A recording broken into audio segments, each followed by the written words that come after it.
L'information que vous venez de me donner, 40 000 hectares de maïs qui sont attaqués par la chenille légionnaire, cette information date plutôt de 2016.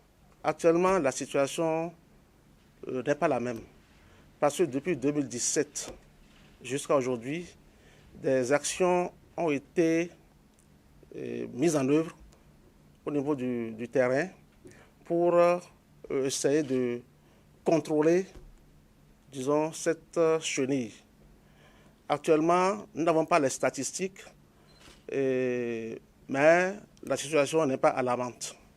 Nous avons pu mettre en place un dispositif national d'alerte précoce en ce qui concerne la chenille légionnaire à travers l'installation des brigades phytosanitaires. Et ces brigades phytosanitaires existent dans toutes les communes, dans tous les départements du Bénin et sont constituées des producteurs qui ont été choisis par des élus locaux, par des producteurs eux-mêmes qui les ont désignés, que nous avons constitués en brigades phytosanitaires et qui sont des organes opérationnels de surveillance de la présence de cette chenille dans les champs de leur localité. L'INRAB, dès l'introduction de la chenille légionnaire au Bénin, a commencé par développer les méthodes de lutte contre la chenille légionnaire. Nous avons testé plusieurs pesticides pour identifier ceux qui sont spécifiques à la chenille légionnaire. On en a identifié 2, de très bons. Nous avons également testé des méthodes alternatives. Les méthodes alternatives sont des méthodes qu'on utilise sans l'apport de pesticides chimiques. Donc, on en a développé un certain nombre. Par rapport à la lutte chimique, nous avons identifié tout produit à base d'imamétine efficace contre la chenille légionnaire.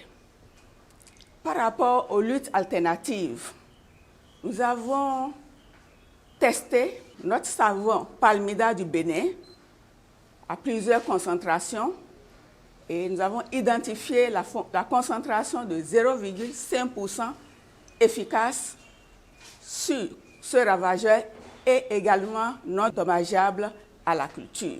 Bon, la chenille légionnaire existe dans mon champ. Et elle est en train de ravager mon champ. Mais nous avons des méthodes de lutte contre. Bon, nous avons la méthode, la solution Pamida. Après la solution Pamida, nous avons également aussi l'huile de Nîmes plus homocline. Je peux vous dire comment on fait le traitement. Et la solution Pamida, là, un pain de Pamida dans 20 litres d'eau. C'est avec ça qu'on fait le traitement.